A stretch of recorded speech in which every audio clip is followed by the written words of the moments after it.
With this lighting setup, I'm still in the same location, but I move my camera and my backdrop closer to a large window.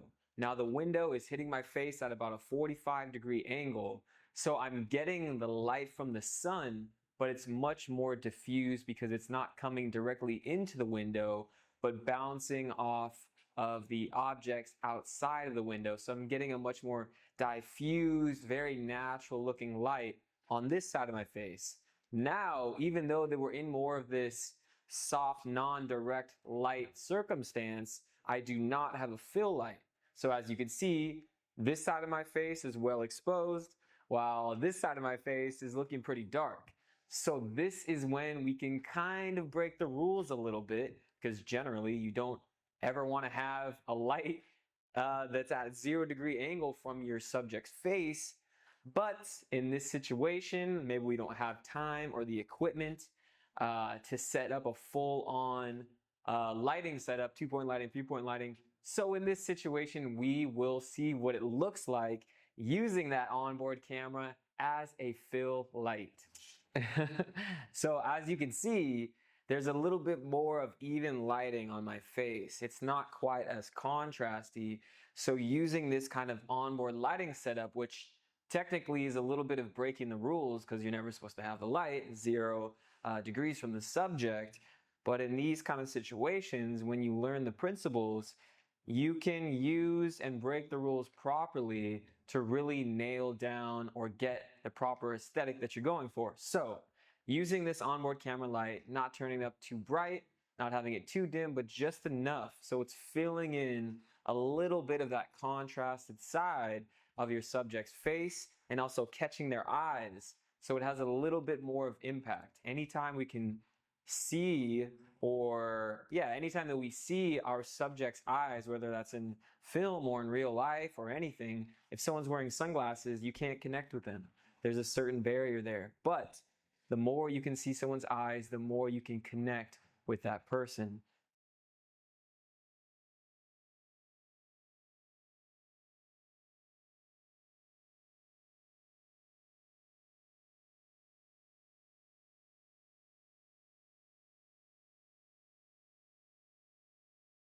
Okay, so now that we mastered all these amazing fundamentals of lighting, of lenses, of ISO, shutter speed, prime versus zoom lenses, what else did we do? Yeah, it's been a long day. Hold on. Lighting types, lighting setups, onboard lights, effects of lighting, video formats, frame rates, ISO, aperture, shutter speed. Okay, all these things. Let's see what it would look like if we start with like a more raw shot that maybe it's the kind of lens choice and lighting that possibly you would have started with before viewing this portion of the course. And then we'll see what we get to after synthesizing and putting together all these elements that we just learned into creating a dynamic and good looking cinematic shot. So here we are. All right, I'm using the ambient lighting from this environment, and I didn't really change the background at all. All I did was simply move the camera all the way to the back wall that's been behind me this entire course. And as you can see, that since I'm up against this background, there's not much distance between me and this object. So I'm in focus, this is in focus. There's no out of focus, no blurring, no shallow depth of field that's separating me from that background. So you can already see with that alone, it's cutting down the production value. So the focus, not on point. The lighting, using ambient lighting, around. I'm probably more lit on this side just because of the ambient light coming from here. And then there's a little bit of a smaller light source coming from here. So this would be my key, and I probably have a little fill here. So I'm not super contrasty, and I'm probably not lit super well because I do not have a rim light either. Again, not separating me from the background. Not a good look either. The next thing would be the lens choice. I'm at 16 millimeters at 2.8. So this is a much more a much wider field of view, right? So it's less professional. There's no real way overall that I'm guiding the viewer's eye. I'm just kind of blending in with everything else, and it doesn't look high end. It doesn't look like it has high production value, and it doesn't look like it doesn't have a cinematic feel. There's no depth to it. And really, I didn't change that much. All I did was move the camera towards this wall, probably 20 feet, and then just step in front of the camera and started recording. So let's first start with moving me, the subject, a little bit further back or further away from the background to create a little bit of depth. Alakazam. So now there's a little bit more depth in the shot. I'm separated from the background, but I'm clearly not lit. So let's turn on our key light. All right, now our key light is on. A little bit too contrasty, I'm sure. So let's turn on our rim light and our fill light. Look at a little bit better, look at a little bit better. So now that it's a little bit cleaner, I'm looking a little bit more well lit. We got key, fill, rim light. It's looking a little bit more high end, right? Just with a few changes. Let's see what else we could do with the lighting. Let's try and take down some of these background lights so that I'm well exposed, but the background kind of falls off and lets me stand out more. So now we should be starting to get a much more dynamic image because there's a lot more of a fall off, right? I'm more separated from the background because the lighting on me and the lighting on the background. I'm properly exposed and the background is falling off because I removed the ambient lighting that's behind me. So where are we at right now? We moved the camera away from the background to create more depth. We added lighting on the subject to separate the subject from the background, and then we removed the lighting that we could in the background to lower the exposure on that.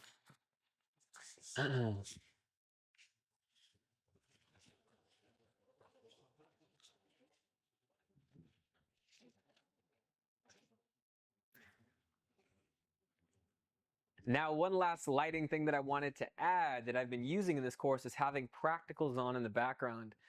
Practicals don't necessarily or really highlight or light the subject, but it's more of an ambient lighting in the background that gives a little bit more authenticity, right, to the lighting that you have on the subject. So let's turn on these practicals and see how it affects the image. So you see how that adds a little bit more depth. There's a little bit more authenticity, just more realness to the light source that's lighting me. By simply adding those practical lights in the background, it really just kind of smooths everything out. So now with that lighting pretty much on point, the next thing would be to choose the right focal length of the lens. So right now we're shooting on 16 millimeters, pretty wide, you know, that more energetic feel, but it's not necessarily the right vibe or the right approach for this specific setup. So let's see what we feel like at about 30 millimeters instead of 16. It's a huge difference, right? With simply lighting it properly, using the proper lens, and in creating the proper distance, you can have such a different production value and a production quality without adding any money to the budget, without adding any more people to your crew. You can create so much of a higher production value for your videos, right? Without adding anything else. It's just simply a deeper understanding of the rules and principles that create a good looking, successful film that you can now use in any environment, in any scenario. So let's take a look before and after. So much better. All right, that's it for the camera, lighting, and lens mastery of the principles. Now let's get into the sound recording fundamentals.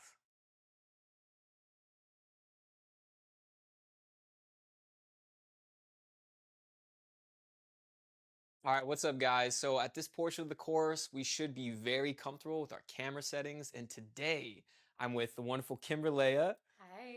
She's an amazing YouTuber. She has her own business. She's an entrepreneur. And today we're gonna be working at her studio, her space. And I'm gonna walk you guys through really start to finish on the proper camera settings, the right lens to use, and really how to set up your environment in a natural light scenario, and in this scenario, which is going to be an artificial light scenario. So I'll have a montage that shows Kimberlea's content and her channel. You guys can check her out. Thanks. Yeah. Thanks. Have a great day. We're going to keep that in. So with that said, let's get started. Okay, so what we're going to start with, this is our before shot. So I'm going to go ahead and hit record here so we have an actual reference of what we start with and then the final product that we end with. So here we can see that Kimberly, our wonderful subject, she's kind of pushed up against the background here. We're using our natural ambient light in our scenario, not a good thing. And we also have our settings not with the proper exposure. So what we're going to start with first is by increasing our ISO. So we're going to boost our ISO to get a little bit of a better exposure. We don't want to get the exposure too high because we still haven't turned on the lighting that we're going to be using here.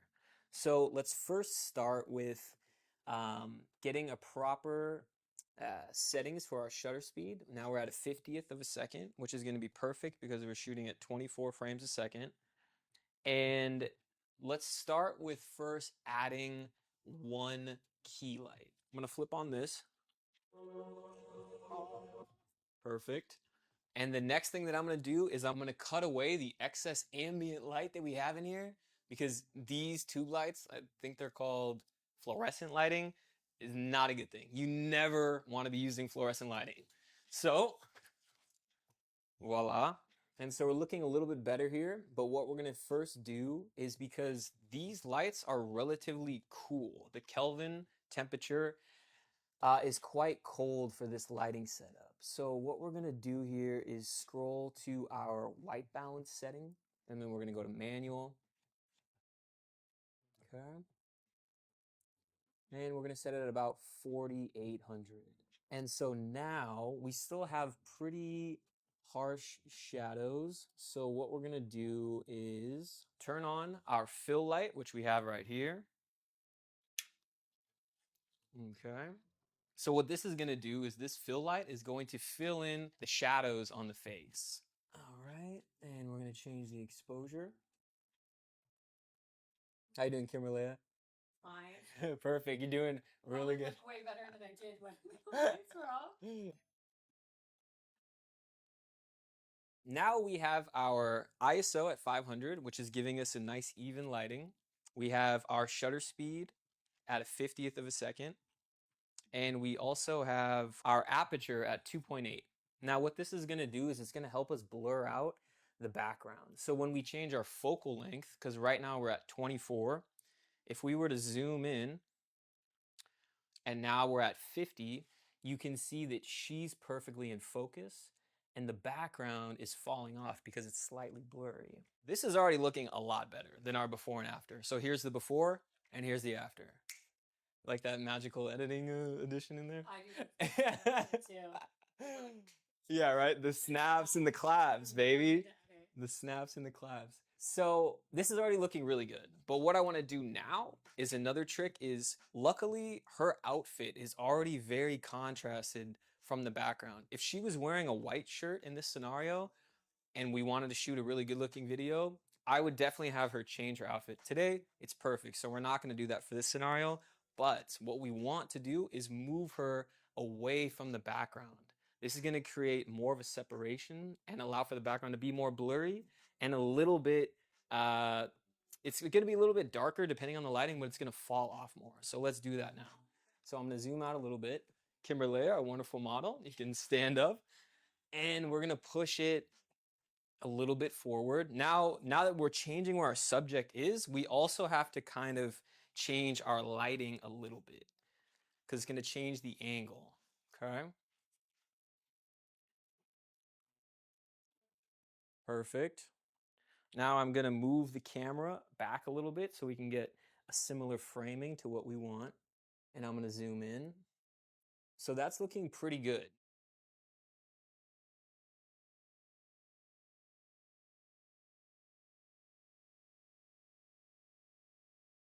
So now I'm actually really happy with this lighting and the distance that Kimberly has from the background. It's creating a nice separation. We're at a low aperture, which means we have a very shallow depth of field. We're framing her on the top third, which is actually another thing I want to mention real quick. What makes a most pleasing image possible is when you frame important areas of your image on the thirds. So there's an imaginary line going across the top third, the bottom third, the right, and then the left. You see how we have her framed on that top third.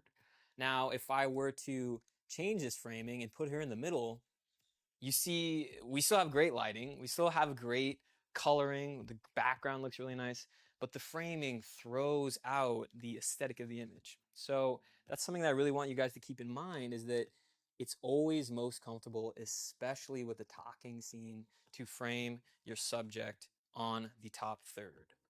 Now, personally, right now we're at a 50 millimeter. This looks great for an average talking video. If we want something that's maybe a little bit more serious, we can go here to 70, where we're even closer to our subject. If we want something that's a little bit more fun, of course, we're dealing with the outside stuff that we have here. We have some workout equipment and stuff. So we can't really get a super wide angle, but I want to show you guys what that looks like. So if we have this wide angle, we frame her on the third. We always want to have the camera pretty much at eye level for our subject in an interview, because we're giving the viewer the feeling that they're at the same level of their person that's talking. If I'm talking to the camera right now and I'm talking from down here, it feels a little bit weird if you're the audience looking at that. And if I'm talking from up here looking down on you, it feels a little bit weird as well. So we always want to try to frame our camera at the same eye level as our subject. So we can go a little bit lower because we're shooting wide, and I'm going to push in a little bit, and minus the background stuff that's here, this is a lot more of a fun kind of less professional look, which is great for YouTube. And right now that's at 28 millimeters. So we can go even a little bit wider, and that's at 24 millimeters. So the wider, the more playful, the more zoomed in, the more serious. Okay?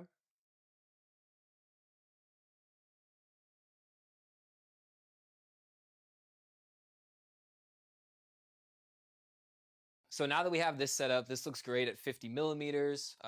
Our f-stop's at 2.8. Now, this lighting scenario that we started with for this example is called high key lighting. That's because our key light is basically all the way on, and our fill light is all the way on, and that's giving a very bright, kind of like beauty blogger style that is really actually works really well for women, because if you think of like a mob boss, like a Sopranos or something, they're always going to have very dramatic, low-key lighting. So let's kind of experiment here and see the different kind of lighting scenarios that we can get depending on the look you're going for. And what I want to mention is, if your video vibe is bright and happy and you're doing like an unboxing video for some type of thing, you know, hold on. If you, yeah, I'm like, wait, what am I trying to say? If you're doing an unboxing video for some type of product, you want bright, good lighting from both sides. If you're doing something that's a lot more moody, maybe it's a documentary, something that's more stylized, more cinematic, you want to have actually the majority of your lighting only coming from one side of the subject. So let's kind of experiment here. I'm going to turn down this light all the way.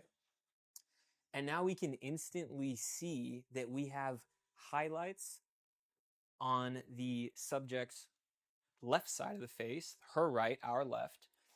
And we can see the difference between this style of low-key lighting versus this style of high-key lighting.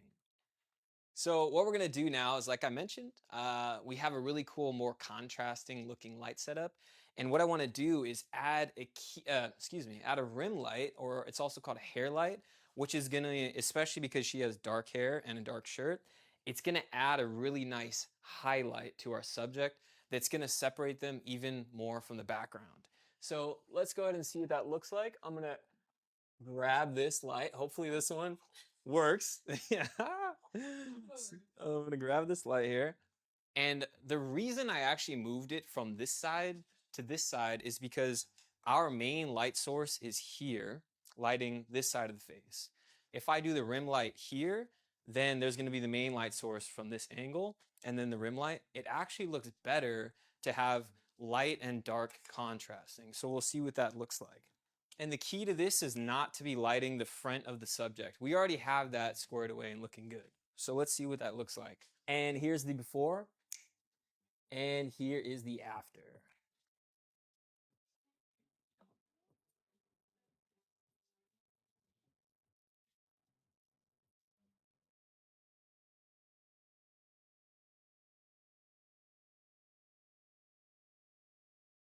So what we have here is our main light source, and then we have a little bit of a softer light to fill in her shadows so it's not too dramatic.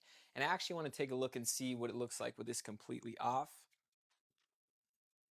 So for this scenario, it's too dark. That's not the kind of like vibe that we're looking for, especially with like Kimberlea's style of video. That would be too dramatic. But if we have a really cool moody scene in our film, having one light source with a hair light would be perfect. But let's flip this back on. That's giving a little bit of fill for our shadows, which is perfect. And now I want to kind of add a little bit of extra touch to the background. So we've done a lot of work with moving her, getting her to the right position, getting the proper focal length. Now I want to show you guys something that's called practicals. Now practicals are simply a light source in the background of the scene that you're shooting that doesn't have the purpose of lighting the subject. The only purpose that it has is adding a warm kind of glow and making the scene look a little bit more realistic, because we have all these different lights, and if there's no light behind her, it kind of can look a little bit artificial, manufactured. So in feature films, they use what's called practicals, having lamps on in the background, having lights on in the background. This subconsciously gives the viewer a little bit more of a belief as to why the lighting kind of looks so good in the situation. And it gives it a little bit more energy, in my opinion. So let's go ahead and see what that looks like. Stays on, Luke. Yeah, if it stays on. Okay, we're in business. Yeah, Okay, that's fine. that's one practical. And the second practical, like I mentioned, this is not helping any lighting directly on our subject. This is just livening up and making the background look a little bit more realistic. So let's take a look at this angle and see what that looks like. So this is with the practicals, and this is without the practicals. So I'm a huge fan of that. It really just kind of adds a little bit more special sauce to the scene that you are shooting.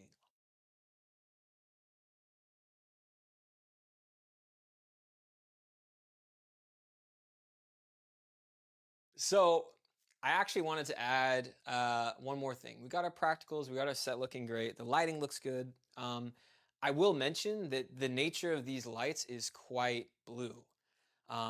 So one thing that I really wanted to share with you that you can get around this kind of more bluish lighting, because it can have its drawbacks. If we are lighting our subject and her frontal lighting is this bluish light, but let's say we're in a different scenario and there's daylight in the background, that daylight is going to be extra warm because our white balance is set to make her lighting look neutral. The background is going to change color-wise a lot. So in this scenario, we're going to actually get a little bit more of a tan lighting, which is actually really great for talking footage. And it's going to be really good for you to see this demonstration as well if you have different color temperatures on set. Sorry, I just spit everywhere. Different color temperatures on set that you're working with. So what we're going to use is colored gels, okay?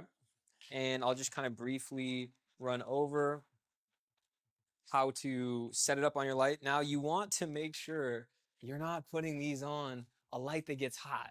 These lights don't heat up, so we're not going to have any issues, but this will melt as if you put it in a microwave on your light. So you want to be, before trying this, you want to make sure your lights don't get too hot. This is a little bit warm, but it's not going to be an issue.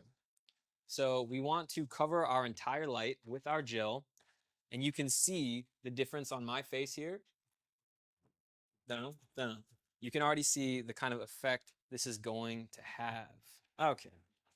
And we're going to put one more down here. Voila. Now, we're also going to add a gel to this side. And this is going to really soften up our scenario for two reasons. It's going to diffuse the light and take down the intensity of our main lights a few stops. So we're going to definitely have to change the exposure on our camera, and we're definitely going to have to change our white balance. So on this light, we're going to do the same thing. Again, this light does not heat up, so we are good to attach our gel directly to the light source. Now, if we look at our scene, it's a lot softer, but you can see now it's a very warm scenario. So we're gonna start by increasing our ISO to get the proper exposure. And we are going to then change our white balance to match our new color situation. Right about there. So now you can see the difference between without the colored gels and with the colored gels. A lot softer, a lot more of a warm feel, and just kind of taking away that studio lighting kind of setup. So it's really effective to use if you want to match the color temperatures of your situation. Now, I do want to mention that we didn't add a gel to our hair light. It's going to make the hair light stand out even more because the color temperature is completely different, which can work for you. Sometimes a golden hair light looks really nice. Sometimes it doesn't. So you really have to use your own discernment for your shooting situation. Cool, so that wraps it up for our artificial lighting setup scenario. So I think you guys should have some really good tips and tricks to take your setup that you're shooting from this beginning looking stage to now this final setup. Perfect. Now in the next lecture, we're gonna do the similar kind of lighting setup, but we're gonna be using only natural light. So I will see you in the next lecture.